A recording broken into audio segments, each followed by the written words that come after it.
Então, bom dia a todos novamente, os que nos vão ver online, bom dia. Vamos aqui fazer hoje um estudo bíblico sobre a passagem de Marcos, de 6, de 45 a 52, que se chama Jesus caminha sobre as águas. Toda a gente que é cristão, pelo menos, conhece a passagem em que Jesus anda sobre as águas. Como sempre, tudo no Novo Testamento, como já várias vezes vimos, existe sempre um significado mais profundo, que está mais escondido, oculto nas entrelinhas, e vamos entrar um bocadinho mais também aí, vamos passar primeiro à leitura. Então, Marcos 6, 45 a 52, podem ver aí no ecrã, ou então nas vossas Bíblias. E vou começar. Logo a seguir, compeliu Jesus os seus discípulos a embarcar e passar adiante para o outro lado, a Betsaida, enquanto ele despedia a multidão. E tendo-os despedido, subiu ao monte para orar. Ao cair da tarde, estava o barco no meio do mar, e ele sozinho em terra. E vendo-os em dificuldade a remar, porque o vento lhes era contrário, por volta da quarta vigília da noite, veio ter com eles, andando por sobre o mar, e queria tomar-lhes a dianteira. Eles, porém, vendo-o andar sobre o mar, pensaram tratar-se de um fantasma, e gritaram, pois todos ficaram aterrados à vista dele. Mas logo lhes falou e disse, tende bom ânimo, sou eu, não temais. E subiu para o barco para estar com eles, e o vento cessou. Ficaram entre si atónitos, porque não haviam compreendido o milagre dos pais. Antes o seu coração estava endurecido. Amém. Ora, irmãos, como eu disse, isto é uma passagem, de certa forma, conhecida, e Jesus anda sobre as águas, não é? Aparentemente simples de entender, mas que realmente tem aqui umas nuances e umas lições para nós que estão mais escondidas por trás da passagem. E nós aqui sempre gostamos de ir um pouco mais além, não é? Ver um pouco mais profundamente as coisas.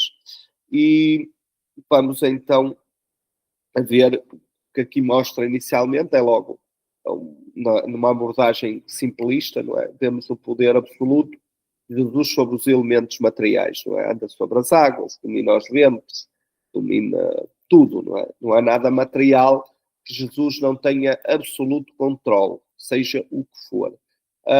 Mas existe na passagem também um significado profético, não é? Para a vida da igreja, para a vida da igreja, de extraordinária importância. Então vamos ver a simbologia bíblica em tudo que no Novo Testamento temos vários elementos que são simbólicos. Já vimos alguns deles nos nossos estudos anteriores. Hoje vamos ver um que convém que tenham sempre presente. Porque eu já disse isto várias vezes, para entendermos sempre a profundidade, a maior profundidade das passagens, é necessário termos sempre presente a simbologia dos elementos bíblicos. Então, temos aqui duas coisas que são muito, muito usadas no Novo Testamento, desde o Evangelho de Mateus até Apocalipse. O primeiro é o barco, o símbolo litúrgico, não é? Representa no Novo Testamento a Igreja. O barco sempre representa a Igreja, não é por acaso que não é por acaso que temos a Igreja e os pescadores de homens, o peixe, não é? O Pedro e todos, e muitos deles eram pescadores e passam a ser pescadores de homens, e Jesus ensina, vocês vão começar a reparar nisso, muitas vezes sobe para um barco e ensina, ou seja, o barco em si representa a igreja cristã, ok? E é ela que vai muitas vezes simbolizar, quando vemos passagens com barco, com barcos, vemos que representam a igreja em si. Até vemos aí, por acaso, o mastro do barco até tem aí a cruz no meio, não é? Representa uma cruz. É uma coincidência, mas realmente é verdade que o barco representa a igreja.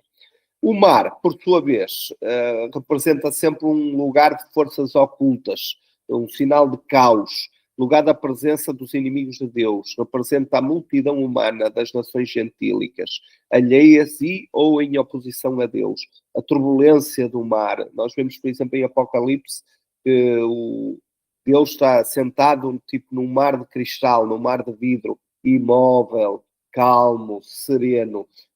E vemos, por exemplo, também que uma das bestas, não é, do Apocalipse, o anticristo, agora não me lembro, o anticristo que surge não sei se é o anticristo é um falso profeta, mas penso que é o anticristo, que surge do mar, não é? Ou seja, das nações, da força do mundo, das pessoas, não é?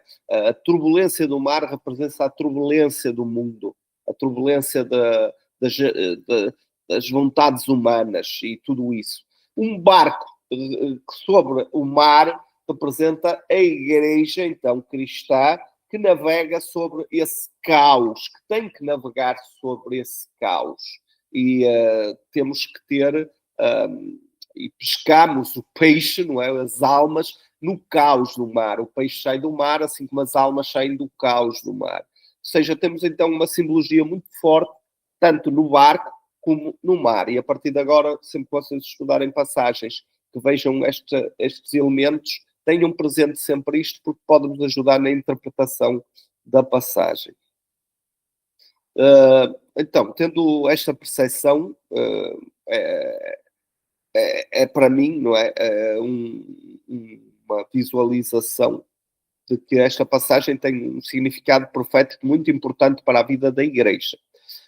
Porque esta travessia teve início logo após a primeira multiplicação dos pães, não é? E o propósito daquela travessia era que os discípulos chegassem ao outro lado. Reparem aqui, não há nada por acaso na Escritura, mas reparem aqui que logo a seguir compeliu Jesus os seus discípulos a embarcar e a passar adiante para o outro lado. Ou seja, Jesus compele, assim como nos compele a nós, a igreja, que hoje estamos aqui. Imaginem que nós estamos no barco, que é a igreja de Cristo, não é? Que é composta por todos os crentes de Jesus, não é uma igreja de placa na porta, não é a igreja A ou B ou C, não. É a igreja dos verdadeiros crentes em Jesus Cristo, isso é a igreja. E Jesus compele-nos, não é? Não é uma coisa que a gente queira naturalmente abandonar Jesus e sermos alimentados pelos pães e peixes, estarmos com Ele no nosso conforto, mas Jesus não quer isso de nós. Ele quer que a gente, estando na terra, estando aqui, não é? Que compele-nos a avançar para o mar. Ele quer que a gente avance para o mundo para que temos uma travessia a fazer. Então, fica bem claro aqui, não é? E depois até vemos aqui, tendo-os despedido, subiu ao monte para orar. Ou seja, Jesus não está fisicamente aqui connosco, ele subiu ao monte para orar, não é? Ou seja, ele está na sua montanha santa, na sua montanha sagrada, no céu, não é? Nos reinos celestiais, e nós estamos aqui no mar, no barco. Algo que não é fácil, porque o mar é revolto contra nós. O mar quer deitar, quer afundar o barco, não é? O barco é para ser destruído no mar. É esse o objetivo de Satanás. Lembram-se quando Jesus foi ter no mar da Galileia, passou para o outro lado e estavam lá o endemoniado, o gadareno, que o mar se revoltou muito, era ondas, era ventos, era tudo, porque as forças demoníacas fazem de tudo para que o barco não chegue, não faça a sua travessia. Então, os discípulos começam a travessia sem a presença física de Jesus, não é assim como nós começamos a nossa travessia no mar sem a apresentação. E no meio daquela travessia, eles no barco, o mar se agitou com um vento muito contrário que atingiu o barco, as ondas começaram a açoitá-lo, os discípulos estavam ali, não é? E quando chega a quarta vigília da noite, o Senhor Jesus dirige-se para ele, caminhando em cima do mar. Mas reparem bem que existe toda esta simbologia de Jesus ir para o seu lugar, não é? Para o céu, e foi morto, ressuscitou e subiu, e o barco, a igreja, fica aqui no mar, um mar que se revolta contra nós, um mar que nos quer deitar abaixo, um mar que quer fazer de tudo para que a gente não consiga fazer a travessia. Vai ser contra nós. Tem alguém disse alguma coisa? Ok. Vamos ver então o desenvolvimento da passagem.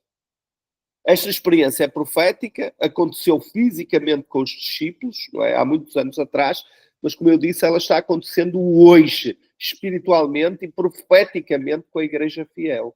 Porque nós estamos numa travessia neste mundo enquanto Jesus sobe ao alto dos céus, não é? Vemos aqui a simbologia de Jesus ter subido ao monte para orar. O pão foi multiplicado, lembrem-se, o pão tinha sido multiplicado, a passagem refere-nos isso, porque Jesus foi, ou é, o pão vivo que desceu do céu, que foi partido por cada um de nós, e a sua morte e ressurreição, que é o partido do pão que foi dado ao mundo, que até hoje alimenta ao mundo. Por isso a Santa Ceia, tomamos o pão e bebemos o vinho, não é? O pão é o corpo de Cristo. E é com isso que ele nos alimenta, o alimento para a eternidade. Posteriormente, e por ordem direta de Jesus, a igreja, não é? Os verdadeiros que têm Jesus, começam a sua caminhada, ou melhor, a sua jornada no mar, a sua jornada evangelística para o outro lado. E o outro lado é o quê? É a eternidade. É esse a jornada do barco da igreja, do outro lado da eternidade, que não. Mas para isso temos que atravessar o mar e Jesus compele-nos para que nós atravessemos o mar. Então, o princípio das dores, não é? O que estava ali a acontecer, estava, de certa forma, profetizado. E a igreja que se encontra no mundo, inserida nas nações, não é? O mar, a missão evangelística está vivendo hoje um princípio das dores que é o agitar das ondas, o vento contrário, que tenta impedir a chegada, a igreja, de chegar ao destino. Nada na Escritura, como eu vos digo, é por acaso. Os mais pequenos pormenores têm muito significado. A quarta vigília da noite. O que é que isto significa? Antes disso, irmãos, não precisamos ter medo, não é? Nós, quando hoje estamos, de certa forma, inseguros aqui no mar, digamos assim, no mar, na nossa jornada. Mas mostra-nos aqui a passagem que isto está, de certa forma, previsto. Isto está profetizado. E reparem como Jesus aparece no momento exato. O barco não afundou. Mas também não apareceu Jesus na primeira vigília, nem na segunda vigília, nem na terceira vigília. Ele surge na quarta vigília da noite. Não é? Então, o que é que significa isso? Diz-nos a passagem que é na quarta vigília. Nos tempos de Jesus, os romanos dividiam a noite em 4 vigílias. A primeira era das 6 às 9 da noite, não é? A segunda das 9 à meia-noite, a terceira da meia-noite às 3 da manhã e a quarta das 3 às 6. E depois rompia o sol. Basicamente era isso. Então, é na quarta vigília que acontece o quê? Que a noite se faz mais escura, dali das 3 às 6 da manhã. É o período mais denso da noite, digamos assim, que a noite é mais forte, mais pesada, mais onde temos toda a gente a dormir, digamos assim. Há pouco movimento, há pouca luz.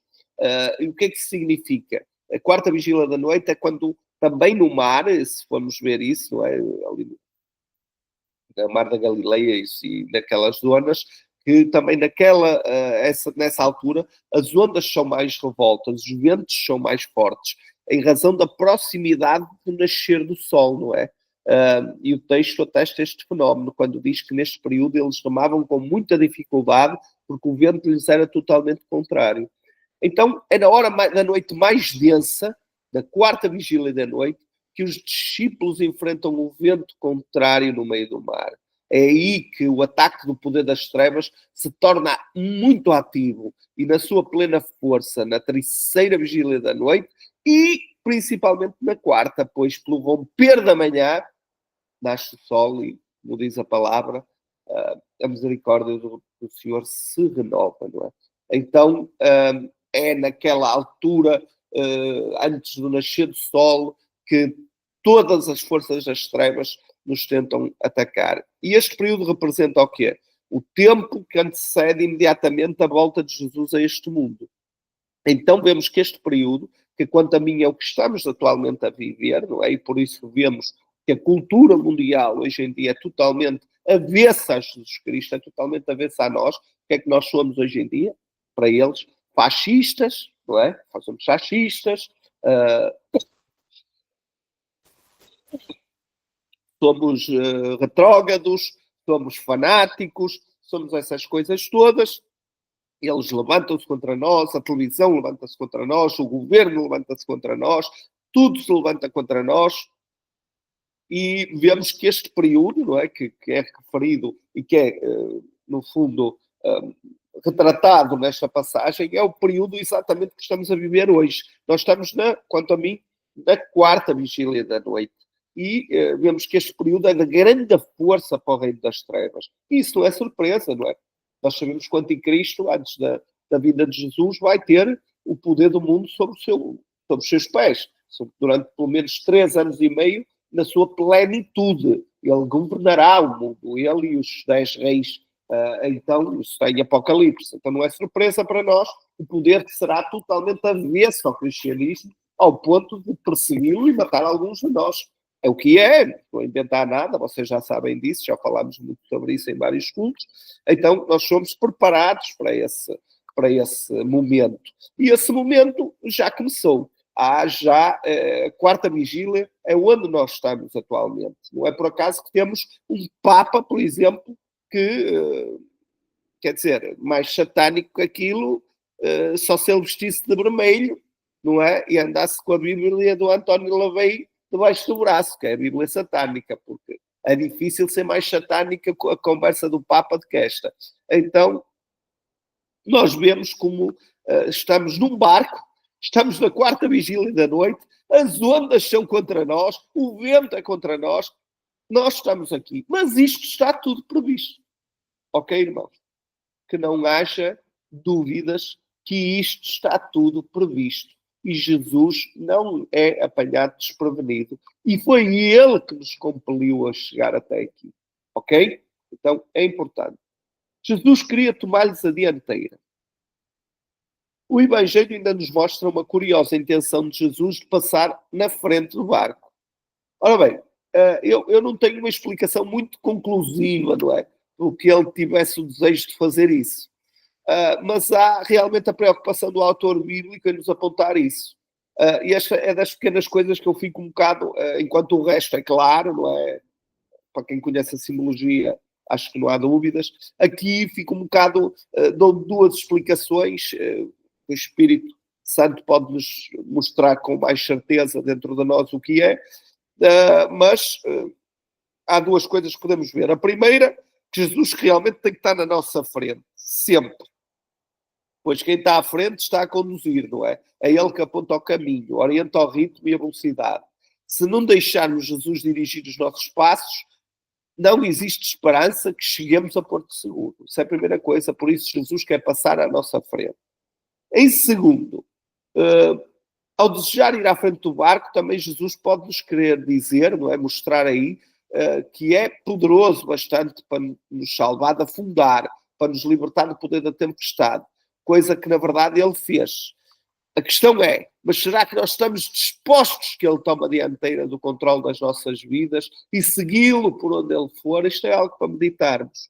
Nem sempre nós estamos dispostos, nós reagimos. Irmãos, acontece sempre na nossa vida que vem algum momento de maior tribulação, não é? A gente questiona, a gente murmura, a gente não quer, a gente resiste, mas Jesus quer estar à frente do barco. Ele não quer que a gente esteja no controle do barco sem saber que ele deve estar na frente do barco. Então devemos ouvir o que ele quer. O caminho é o que ele nos compeliu, não é o que nós queremos, porque senão as ondas são fortes, o vento é forte e nós não saímos do sítio, não é, irmãos? Então há esta particularidade do texto que nos mostra com certeza que Deus quer tomar a frente das nossas vidas. Nós já não somos de nós mesmos, nós somos de Cristo. E é Ele que deve tomar a frente das nossas vidas. E a travessia é muito difícil, irmãos. A travessia é dura, a travessia é ir contra o mar revolto. Todos já entramos com certeza na água, com o pé, e num mar revolto, com umas ondinhas maiores, e sabemos o quanto difícil é. Agora imaginem no alto mar, não é? Uma tempestade. Então é isso que nós vamos atravessar, é essa tribulação que nos é esperada, mas com Jesus à frente o barco não afunda e ninguém há de morrer que esteja no barco. Então é importante termos isso. Uma outra curiosidade, a questão de pensarem que Jesus era um fantasma, não é? Reparem aqui no texto, quando viram Jesus, não é? Eles, porém, vendo-o andar sobre o mar, pensaram tratar-se de um fantasma e gritaram. Um fantasma. Interessante, não é? Também mais uma coisa interessante. E o que é que isto quer dizer? Repare-se que eles ficaram com medo até, não é? Jesus para eles era um fantasma.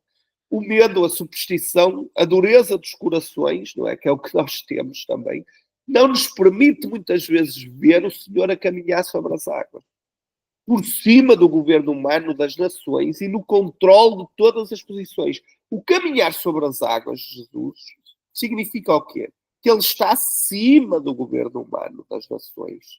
Ele está no controle de todas as coisas, de todas as oposições. O mar não o afeta.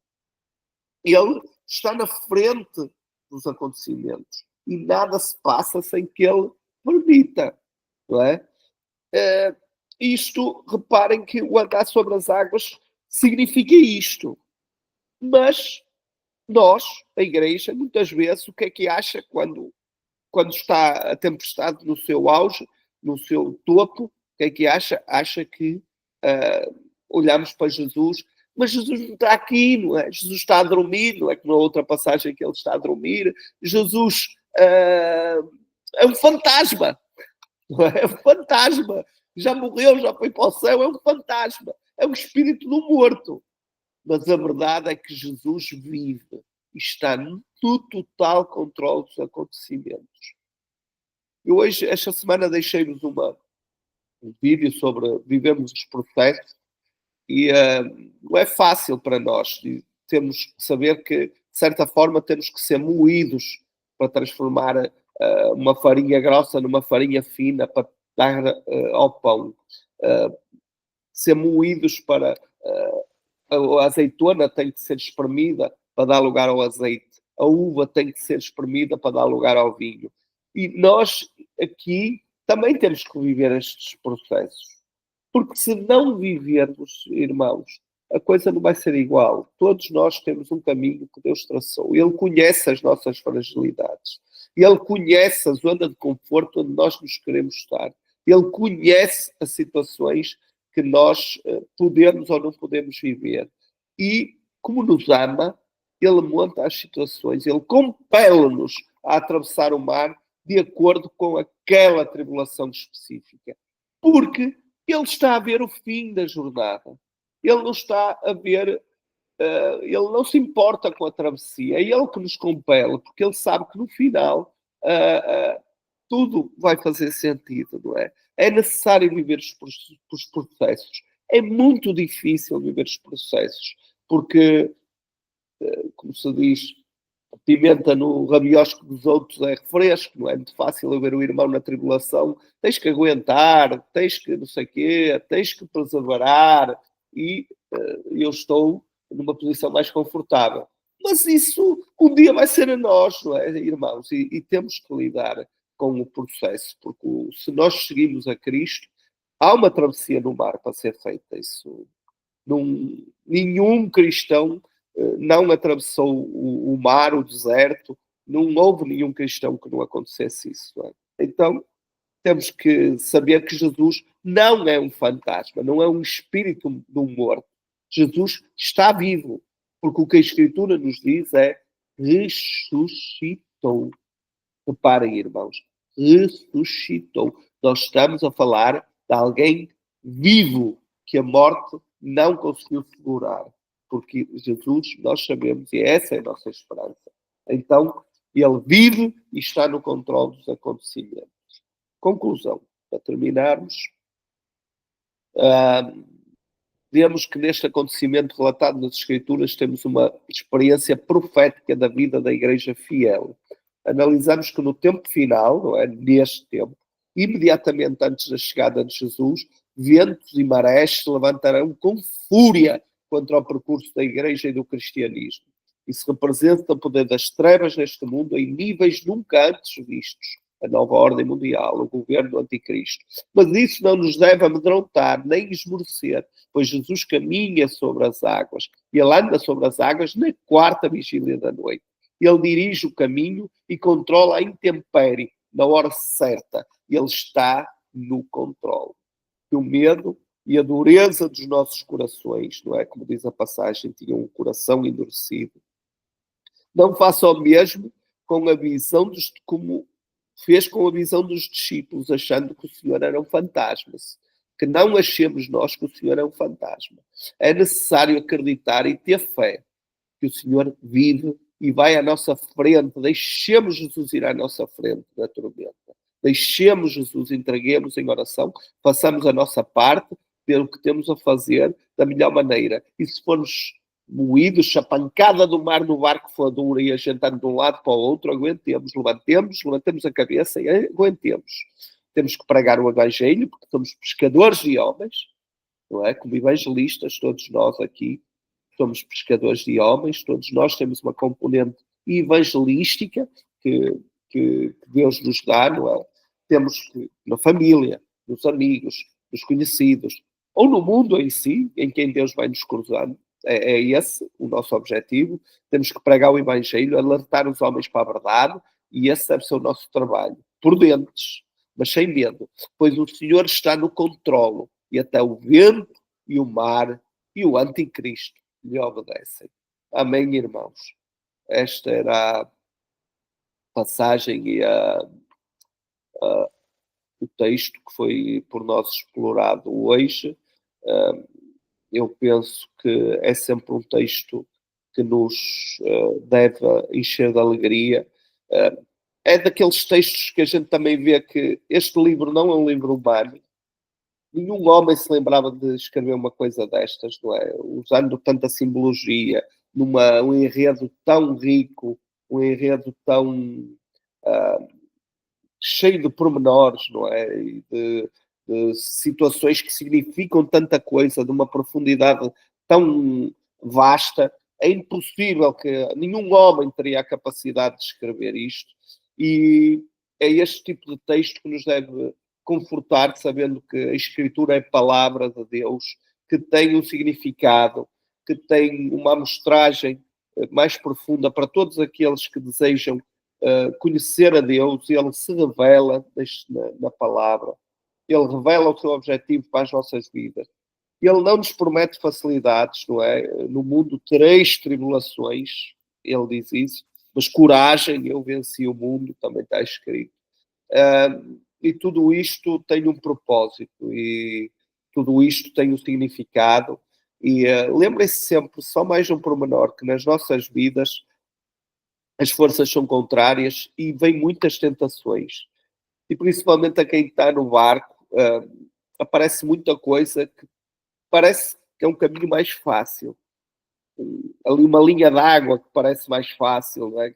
Satanás gosta de nos tentar com aceita isto, dá um jeitinho aqui, dá um jeitinho ali, vai por ali, vai por aqui. E muitas vezes não é isso que o Senhor quer de nós. A gente deve enfrentar, a gente é compelido para atravessar o mar, mesmo contra as ondas e contra as marés, e fazendo o que é certo. Não é fácil, não é fácil, mas nós temos um princípio e temos que mostrar que acreditamos que Jesus não é um fantasma, ele é alguém que vive e que está no controle das nossas vidas, que toma a dianteira do barco. Oremos hoje, quem for orar, que peça para que Jesus tome a dianteira do nosso barco, não é? Porque é isso que pode nos ajudar na caminhada e não jeitinhos, que os jeitinhos não nos ajudam em nada. Então era o que eu queria vos passar hoje. Vou deixar, não sei se alguém quer fazer alguma questão